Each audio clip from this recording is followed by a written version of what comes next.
नमस्कार विद्यार्थी मित्रांनो, मी डॉ.S.D.Pagar, सहयोगी प्राध्यापक भूगोल विभाग. विद्यार्थी मित्रांनो, मराठा विद्या प्रसारक समाजाचे KRT arts, BH commerce and M science, popularly known as KTM college Nashik यातर्फे मी आपल्या सर्वांचं या ऑनलाईन व्हिडिओ लेक्चर सिरीज मध्ये सहर्ष स्वागत करतो. विद्यार्थी मित्रांनो, आज आपण SYBA वर्गातील सेमिस्टर 4 चा जो आपला पेपर आहे पर्यावरण जाणीव जागृती या संदर्भामध्ये आपण चर्चा करणार आहोत. आणि विद्यार्थी मित्रांनो, आज या कोर्स मधलं जो आपलं 6वं प्रकरण आहे, या 6व्या प्रकरणामधला दुसरा जो उपघटक आहे ओझोन वायूचा क्षय, या संदर्भामध्ये आज आपण चर्चा करत. विद्यार्थी मित्रांनो, ओझोन वायूचा क्षय हा घटक तसं बघितलं तर अत्यंत व्यापक आहे, म्हणून आपण हा घटक येत्या 3 ते 4 तासामध्ये पूर्ण करणार. आणि आज विद्यार्थी मित्रांनो, याचा पहिला जो घटक आहे, हा पहिला जो भाग आहे, या भागामध्ये विशेषतः आपण ओझोन वायूचा क्षय याची पार्श्वभूमी आपण समजून घेणार आहोत. म्हणजे ओझोन वायू म्हणजे आहे तर नेमकं काय, त्याचं महत्व आपल्या मानवी जीवनामध्ये काय आहे, या संदर्भामध्ये आपण चर्चा करूया. आणि नंतर पुढच्या तासाला आपण ओझोन वायूचा क्षय जो होतो त्याची कारण कोणती आहे, त्याचे परिणाम काय होतात, आणि सर्वात महत्वाचं यावर जर आपल्याला याची तीव्रता कमी करायची असेल तर आपण काय करू शकतो, जागतिक स्तरावर काय केलं पाहिजे, या संदर्भात आपण चर्चा करणार आहोत. तर चला तर मग आज भाग क्रमांक 1 मध्ये आपण ओझोन वायूचा क्षय जो आहे या संदर्भामध्ये पार्श्वभूमी आपण समजून घेऊया, की विशेषतः ओझोन वायू जो आहे तो काय आहे, कुठे आहे, आणि त्याचं महत्व काय आहे, या संदर्भामध्ये आपण विशेष चर्चा करू. बघा विद्यार्थी मित्रांनो, ओझोन वायू हा पृथ्वीच्या पृष्ठभागाजवळ पृथ्वीच्या अवतीभोवतीचे वेगवेगळ्या प्रकारचे वायूचे आवरण आहे, आणि त्यामध्ये वेगवेगळ्या प्रकारचे वातावरणाचे थर आहे. या वातावरणाच्या थरामध्ये तापमानानंतर दुसरा जो थर आहे तो म्हणजे स्थितांबर, आणि स्थितांबरामध्ये साधारणपणे वरच्या भागामध्ये हा अत्यंत महत्वाचा जो वायू आहे याचं केंद्रीकरण झालंय. आणि याचं सर्वात महत्वाचं वैशिष्ट्य काय माहिती विद्यार्थी मित्रांनो, की हा वायू सर्वात महत्वाचं कार्य काय करत असेल तर पृथ्वीच्या पृष्ठभागाकडे सूर्याकडून जे अतिनील उष्ण किरणे येतात त्याला आपण अल्ट्राव्हायलेट असं म्हणतो, या किरणांपासून फक्त मानवाचंच नव्हे तर पृथ्वीच्या पृष्ठभागावर जी सजीव सृष्टी आहे या सर्वांचं रक्षण करायचं कार्य, अतिउष्णता अतिनील सूर्यकिरणापासून करायचं कार्य हा ओझोन वायू करतो. म्हणून ओझोन वायू हा मानवाला आणि इतर सजीव सृष्टीला एका प्रकारे एक वरदान आहे, एक कवच आहे, त्या ठिकाणी एक कवच आहे, हे लक्षात ठेवा. पण विद्यार्थी मित्रांनो, अलीकडच्या काळामध्ये जे संशोधन झालं त्यातून एक वाईट गोष्ट किंवा दुर्दैवानं एक अत्यंत वाईट गोष्ट आपल्या डोळ्यासमोर येत आहे, ती म्हणजे दिवसेंदिवस हा जो वायू आहे या वायूचा क्षय होतो आहे, त्याचा थर जो आहे तो विरळ होत आहे. त्याला अनेक कारण आहेत, विशेषतः नैसर्गिक कारण तर आहेच, पण मानवी कारण कारणीभूत अधिक आहेत. कारण विद्यार्थी मित्रांनो, मानवाने जी औद्योगिक क्रांती केली, जी धंद्यांची जी प्रगती, एकंदरचा विकास झाला, विस्तार झाला, याच्यातून असंख्य गोष्टी, असंख्य विषारी वायू बाहेर पडत आहे. आणि या विषारी वायूमुळे जे रासायनिक संयुगे आहे त्याचा आणि विशेषतः ओझोनचा त्या ठिकाणी रासायनिक अभिक्रिया होऊन त्यातून ओझोनचा क्षय होत आहे. म्हणून या ठिकाणी विद्यार्थी मित्रांनो, या अनेक कारणामुळे आपण त्याच्यावर नंतर सविस्तर चर्चा करूया. बघा, यानंतर आंतरराष्ट्रीय स्तरावर खरं बघितलं तर ओझोन वायूच्या रक्षणासाठी खूप प्रयत्न केले जात आहे. आणि याची सुरुवातच मुळात झाली त्या ठिकाणी, की जागतिक स्तरावरच्या वेगवेगळ्या प्रकारच्या वसुंधरा परिषद असेल किंवा इतर ज्या कॉन्फरन्स भरल्या त्यामध्ये जगाला याची जाणीव झाली. अनेक शास्त्रज्ञांनी असेल, अमेरिकन शास्त्रज्ञ असेल, ब्रिटिश शास्त्रज्ञ असेल, रशियन शास्त्रज्ञ असेल, यांनी जगापुढं ओझोन क्षयाची समस्या प्रथमतः मांडली. म्हणून जगाला जाणीव झाल्यामुळं साधारणपणे युनोच्या आंतरराष्ट्रीय समितीनं एक निर्णय घेतला. तो निर्णय अत्यंत महत्वाचा होता. तो निर्णय काय होता, की जागतिक स्तरावर ओझोन वायू जो आहे त्या ठिकाणी ओझोन वायूच्या संदर्भामध्ये एक सर्वात महत्वाचं, की ज्या घटकांमुळे ओझोन वायूचा क्षय होतो असे जे घटक आहे त्या घटकांच्या वापरावर बंदी आणावी, त्याचं नियंत्रण करावं, यासाठी प्रयत्न केला. आणि विद्यार्थी मित्रांनो, सर्वात महत्वाचं की जागतिक स्तरावर याच्या संदर्भामध्ये जागृती तयार करण्यासाठी 1995 पासून आंतरराष्ट्रीय स्तरावर आणि प्रत्येक देशामध्ये 16 सप्टेंबर या दिवशी संयुक्त राष्ट्र संघटनेच्या तर्फे पर्यावरण जाणीव जागृती करण्यासाठी आंतरराष्ट्रीय ओझोन डे हा साजरा करण्याची पद्धत सुरू झाली. आणि अत्यंत उत्साहाने लोक आज करत आहेत, त्याचा परिणाम आपल्याला दिसत आहे. म्हणून विद्यार्थी मित्रांनो, चला तर मग आता आपण ओझोन वायू संदर्भामध्ये अधिक काही माहिती घेऊया. बघा विद्यार्थी मित्रांनो, ओझोन हा अत्यंत महत्वाचा वायू आहे आणि हा नैसर्गिकरित्या वातावरणामध्ये आढळणारा वायू आहे. ज्याप्रमाणे कार्बन डायऑक्साईड आढळतो, नायट्रोजन आढळतो, हायड्रोजन आढळतो, ऑक्सिजन आढळतो, याच प्रकारे वातावरणाच्या थरामध्ये हा ओझोन हा नावाचा अत्यंत महत्वाचा आणि नैसर्गिक वायू आढळतो. आता बघा विद्यार्थी मित्रांनो, खरं तर ओझोन मध्ये O3 हे त्याचं रेणुसूत्र आहे. आपल्याला माहिती आहे O3 हे रेणुसूत्र आहे. म्हणजे त्याच्यामध्ये आली, म्हणजे याचा अर्थ काय आहे, ओझोन हा मुळातच प्राणवायू किंवा ज्याला आपण ऑक्सिजन म्हणतो त्याचाच एक अणू आहे.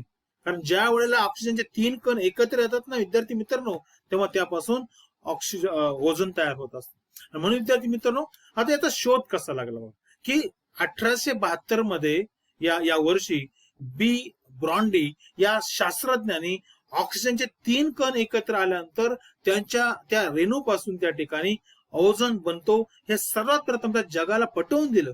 आणि नंतरच्या काळामध्ये ते म्हणजे 100% सत्य आहे याची जाणीव लोकांना झाली. आणि म्हणून विद्यार्थी मित्रांनो, हे लक्षात ठेवा की ओझोन हा वायू जो तयार होतो त्यासाठी ऑक्सिजनचे 3 कण लागतात, 3 रेणू लागतात, यातून त्याची निर्मिती होते, हे या ठिकाणी लक्षात ठेवा.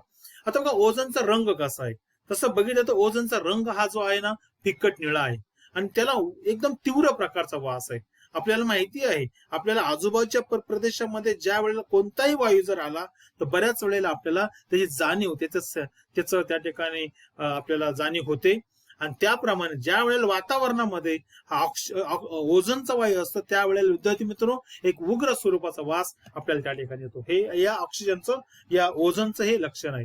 सर्वात महत्त्वाचं, आता हा सापडतो कुठं, साधारणपणे पृथ्वीच्या पृष्ठभागापासून जो स्थितांबर हा दुसरा वातावरणात थर आहे, याच्यामध्ये विशेषतः की वरच्या थरामध्ये साधारणपणे 35 किलोमीटरच्या आसपास, म्हणजे त्याची डायरेक्ट आपल्याला सांगता येणार नाही 35 किलोमीटरलाच आढळतो, पण साधारणपणे एक 25 ते 35 किलोमीटर दरम्यान याचं अधिक कॉन्सन्ट्रेशन झालंय. म्हणून हा वायू हा थर जो आहे सितांबरामधला उपथर म्हणून ओळखला जातो.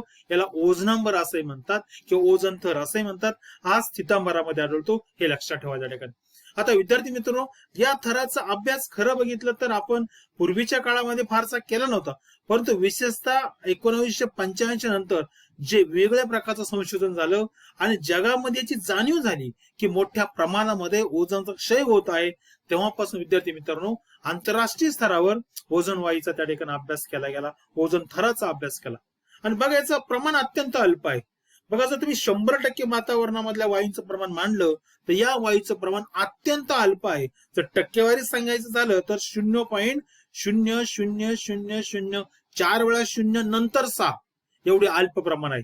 पण तरी सुद्धा जर याचं इतकं अल्प प्रमाण असलं ना विद्यार्थी मित्रांनो, तरी सुद्धा मानवाला आणि इतर सजीव सृष्टीला हाच वायू त्या ठिकाणी तयार होतो, कारण याच्यामुळेच अतिनील सूर्यकिरणांपासून आपलं संरक्षण होतं, हे लक्षात ठेवा. म्हणून हा वायू आपल्या मानवासाठी अत्यंत महत्वाचा आहे.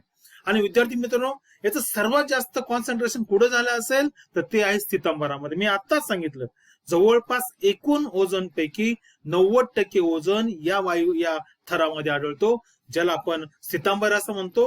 आणि स्थितांबराचा उपथर जो आहे ज्याला आपण ओझोनांबर म्हणतो, त्या ठिकाणी वाढतो. आणि उरलेला इतर तपांबर किंवा इतर जे थर आहे वातावरणाचे याच्यामध्ये विशेषतः आढळतो, हे या ठिकाणी लक्षात ठेवा. त्याच्यात आणखी महत्वाची माहिती ओझोनच्या संदर्भामध्ये की ओझोनचं महत्व काय आहे. मी आत्ताच सांगितलं की मानवाच्या दृष्टिकोनातून अत्यंत महत्वाचं आहे, कारण पृथ्वीच्या पृष्ठभागावर जी अतिनील सूर्यकिरणे येतात ज्याला आपण अल्ट्रा व्हायलेट रे म्हणतो, हे अत्यंत त्या ठिकाणी उष्णता रोधक म्हणजे उष्णतेचं वहन करणारे हे उष्णता वाहक हे सूर्यकिरण आहेत. आणि हे जर विद्यार्थी मित्रांनो डायरेक्ट आपल्या पृथ्वीच्या पृष्ठभागावर आले ना तर पृथ्वीवरची संपूर्ण सजीव सृष्टी नष्ट होईल, इतकी तीव्रता इतकी उष्णता या सूर्याच्या किरणामध्ये असते. परंतु ज्या वेळेस हे स्थितांबरामध्ये येतात आणि ओझोन हा थर ज्या ठिकाणी आहे त्या ठिकाणी ओझोन हा थर हा संपूर्णपणे हे जे अल्ट्राव्हायलेट किरण आहे यांना अडवण्याचं कार्य करत असतो. आणि म्हणून त्यापासून आपलं संरक्षण करण्याचं कार्य ओझोन हा करत असतो. म्हणून विद्यार्थी मित्र, फक्त मानवासाठी नाही, संपूर्ण सजीव सृष्टीसाठी हा अत्यंत महत्वाचा आहे, हे याचं महत्व आहे. आणि सर्वात महत्वाचं विशेषतः विद्यार्थी मित्रांनो, आपल्या पृथ्वीच्या पृष्ठभागावर असे अनेक सजीव आहेत की त्यांना अति उष्णता सहन होत नाही. आणि मी सांगतो, जर हे अशा प्रकारचं कवच नसतं, हे ओझोनांबर नसतं, त्या ठिकाणी ओझोन वायूचा थर नसता, तर मला वाटतं हे संपूर्ण सजीव सृष्टी, विशेषतः मी ज्याबद्दल बोलते की जे अत्यंत संवेदनशील असे सूक्ष्म जीवजंतू आहे प्राणी पक्षी आहे हे ताबडतोब त्या ठिकाणी मृत्युमुखी पडतील. म्हणून हा वायू आपल्या दृष्टिकोनातून, सजीवसृष्टीच्या दृष्टिकोनातून अत्यंत महत्वाचा मानला जातो. आता विद्यार्थी मित्रांनो, या ठिकाणी आणखी काही महत्वाचं आहे की बघा, सर्वात महत्वाचं की मानवाला जर कधी अशा प्रकारचा मानवाच्या अंगावर किंवा त्वचेवर किंवा शरीरावर जर अशा प्रकारचे जर अतिनील सूर्यकिरण जर पडले तर आपल्याला अनेक प्रकारचे त्वचेचे विकार होतात, रोग तयार होतात. परंतु मात्र या रोगावर त्या ठिकाणी उपाय करण्याचं कार्य ओझोन वायू करत असतो. तो फक्त प्रत्यक्ष अप्रत्यक्ष दोन्ही प्रकार करत असतो.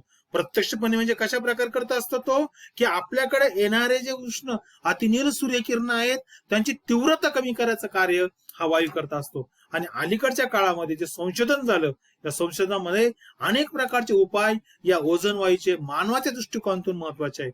म्हणजे ज्या वेळेला मानवाच्या चेहऱ्याला किंवा कुठेही एखाद्या अवयवाला कुठे सूज आली तर त्याची वेदना कमी करण्यासाठी आपण त्या ठिकाणी ओझोन वायूचा वापर करतो. किंवा जखम लवकर भरून जर यायची असेल, आपल्याला वेगवेगळ्या कामामुळे अनेक प्रकारच्या वेदना होतात, अनेक प्रकारच्या जखमा होतात, या जखमा भरून येण्यासाठी ओझोन या वायूचा आपल्याला उपयोग होतो. म्हणून हा वायू मानवाला अत्यंत महत्वाचा आहे. अनेक प्रकारच्या जंतूंचा नाश करण्यासाठी, ज्या आपल्या जखमा होतात, जखमी म्हणजे बारीक बारीक जीवजंतू असतात, त्याचा नाश करण्यासाठी ओझोनचा त्या ठिकाणी उपयोग होतो. आणि सर्वात महत्वाचं, आपल्याला अनेक प्रकारचे जे त्वचेचे रोग होतात, या त्वचेचे रोग आपल्याला अतिउष्णतेमुळे होतात, पण त्याचं संरक्षण करण्यासाठी, त्याची तीव्रता कमी करण्यासाठी, त्या जखमांची तीव्रता कमी करण्यासाठी विद्यार्थी मित्रांनो ओझोन हा वायू आपल्याला उपयोग पडतो. म्हणून मानवाच्या दृष्टिकोनातून हा वायू अत्यंत महत्वाचा आहे. पण अलीकडच्या काळामध्ये मात्र विद्यार्थी मित्रांनो आणखी एक समस्या याच्या बाबतीत तयार झालेली आहे. त्याला कारणीभूत कोण आहे? मानवच आहे. ती समस्या काय आहे बघा, की 1985 मध्ये ब्रिटिश तज्ञ जे आहे, ब्रिटिश शास्त्रज्ञ यांनी अंटार्क्टिका खंडावर एक मोठं छिद्र ओझोनच्या थराला, ओझोनच्या लेअरला पडलेलं त्या ठिकाणी शोधलं. आणि विद्यार्थी मित्रांनो त्या ठिकाणी मोठ्या प्रचंड प्रमाणात, एक तर आधीच हा वायू अत्यंत विरळ आहे, त्याचं थर अत्यंत विरळ आहे, आणि याला मोठं छिद्र पडल्यामुळे काय झालं, त्या ठिकाणाहून अतिनील सूर्यकिरण पृथ्वीच्या पृष्ठभागावर यायला सुरुवात झाली. विशेषतः उत्तर अंटार्क्टिका खंड जो आहे, या अंटार्क्टिका खंडावर जे बर्फ आहे, या बर्फ विरघळण्यासाठी सुरुवात जी झाली मुळातच यामुळे झाली. म्हणून ज्या वेळेला शोध लागला विद्यार्थी मित्रांनो, त्यावेळेला जगामध्ये प्रचंड प्रमाणामध्ये भीतीचं वातावरण तयार झालं. कारण जर आपण याची काळजी घेतली नाही, अशाच प्रकारे छिद्र वाढत गेलं, ओझोनच्या थराचा जर अत्यंत जो विरळ आहे तो जर नष्ट झाला, तर मला वाटतं जगामध्ये प्रचंड प्रमाणामध्ये अतिनील सूर्यकिरण पृथ्वीच्या पृष्ठभागावर येतील, तापमान वाढेल, आणि त्यामुळे अहंकार वाजेल. त्या ठिकाणी प्रचंड प्रमाणामध्ये तापमान जर वाढलं, त्याचे विपरीत परिणाम काय आहे हे आपण मागच्या एका तासाला चर्चा केलेल्या आहेत. म्हणून विद्यार्थी मित्रांनो, की हा जो ओझोनचं छिद्र जे आहे, ते छिद्र कशा प्रकारे कमी करता येईल, त्यासाठी काय उपाय करता येईल, ती विरळ जे आहे, ती विरळता त्याची कशी कमी करता येईल, त्याची घनता कशा प्रकारे वाढवता येईल, किंवा आहे ते अधिक त्याची व्याप्ती वाढू नये, छिद्राचा आकार वाढू नये, यासाठी काय करता येईल, अशा प्रकारची चर्चा जागतिक स्तरावर होऊ लागली. म्हणून विद्यार्थी मित्रांनो, हे जे संशोधनात सिद्ध झालंय की या भागामध्ये हे जे अंटार्क्टिका खंडाचा जो भाग आहे, त्याच्या वरती जो त्या ठिकाणी श्वेतांबराचा थर आहे, त्या ठिकाणी जवळपास 50% विद्यार्थी मित्रांनो 50% ओझोनचा क्षय झाला आहे, असं या संशोधनातून स्पष्ट झालंय. म्हणून विद्यार्थी मित्र हे अत्यंत महत्वाचं आहे. एक काळजी करणारं आपल्याला काळजी करायला लावणारं हे त्या ठिकाणी संशोधन आहे. आणि 2000 मध्ये तर मला वाटतं विद्यार्थी मित्रांनो, या छिद्राचा आकार प्रचंड वाढला होता. म्हणजे याच्या पूर्वी, म्हणजे 2000 पूर्वी जे संशोधन झालं, जे अनेक प्रकारचे सॅटेलाइटने त्याचे फोटो घेतले, त्याच्यामध्ये 2000 सालामध्ये जो फोटो घेतला, त्याच्यामध्ये या छिद्राचा आकार जो आहे तो प्रचंड मोठा आढळला. नंतरच्या काळामध्ये आंतरराष्ट्रीय स्तरावर जे प्रयत्न केले गेले, त्याचा आपल्याला थोडा परिणाम दिसत आहे. कालांतराने थोडासा छिद्राचा आकार, खूप नाही, अल्प प्रमाणामध्ये कमी झालाय. पण विद्यार्थी मित्रांनो, हे आपल्याला काळजी करण्यात आली. कारण जर आपण त्याच्यावर जर नियंत्रण आणलं नाही, ओझोन वायूचं रक्षण केलं नाही, तर मला वाटतं विद्यार्थी मित्रांनो, या ठिकाणी प्रचंड प्रमाणामध्ये दुष्परिणाम आपल्याला त्या ठिकाणी सोसावे लागतील. बघा विद्यार्थी मित्रांनो, या ठिकाणी त्याचं मोजमापन करण्यात आलं, त्यावेळेला तब्बल हे छिद्र जे आहे 10 लाख स्क्वेअर किलोमीटर एवढ्या आकाराचं होतं, असं सिद्ध झालं. हा आकार काही लहान नाही विद्यार्थी मित्रांनो. आणि म्हणून काळजी करणारं त्या ठिकाणी हे एक धोकादायक असं चित्र आहे. आणि म्हणून एक मानव मानव जातीला किंवा संपूर्ण सजीव सृष्टीला जर आपल्याला वाचवायचं असेल तर त्यासाठी विद्यार्थी मित्रांनो आपल्याला हे जे संशोधन आहे हे संशोधन पुढे असं चालू ठेवावं लागेल. आणि ओझोन वायू काय आहे, ओझोन वायूचे वैशिष्ट्य काय आहेत, ओझोन वायू कशामुळे तो नष्ट होतो आणि त्याचे दुष्परिणाम काय आहेत आणि ते कशा प्रकारे तीव्रता कमी करता येईल या संदर्भात अधिक संशोधन मनन चिंतन होणं गरजेचं आहे. आंतरराष्ट्रीय स्तरावर अशा प्रकारचे प्रयत्न केले जात आहे आणि संपूर्ण एक नागरिक म्हणून, एक देशाचा नागरिक, एक जगाचा एक नागरिक म्हणून आपल्या सर्वांचं ते कर्तव्य आहे. म्हणून या ठिकाणी आपण थांबूया. आजच्या तासाला फक्त आपण याची प्रस्तावना त्या ठिकाणी समजून घेतली. ओझोन वायूचं महत्व काय आहे, ओझोन वायू आहे तरी काय, ओझोन वायू त्या ठिकाणी कोणत्या ठिकाणी आहे या संदर्भात चर्चा केली. पुढच्या तासाला आपण ओझोन वायू कोणकोणत्या कारणामुळे तो नष्ट होतो, त्याची कारण काय आहे आणि मानव विशेष त्याला कशा प्रकारे जबाबदार आहे यावर आपण चर्चा करूया. तोपर्यंत मी थांबतो. धन्यवाद.